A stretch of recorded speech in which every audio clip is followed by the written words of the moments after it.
guys, at ayan po at nandito ako sa puno ng mangga. Mangga po na malalaki ang bunga. At ito guys, ayan po ang laki nasa loob ng papel. At mayroon pa po ako ipapakita sa inyo. Marami pong bunga yan guys. At ayan, ito pa po.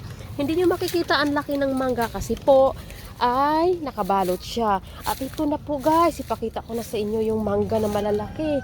Ayan guys, tingnan nyo po. At ito pa guys, oh, dalawa, napakalalaki, oh guys, oh, di ba? Ang ganda, ang laki. At yan guys, alam nyo ba, hindi yan maasim. At yan ay matamis, hindi yan maasim, matamis. At ayun pa guys, ayan pa, sa lupa sila, ayan. Ayan, nakaano sa lupa, yan guys. Yan po yung mangga na yan eh. Kahit sa lupa ay nakatungtong ha, yung mga mangga niya, mga bunga niya.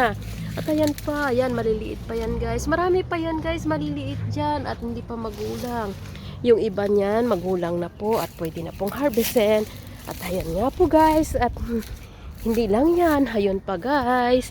Yan, ipakita ko sa inyo, yan yung mangga na yan.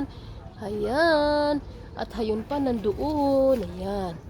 Yan guys, hanggang dun po yan guys, doon sa may lupa, ayan.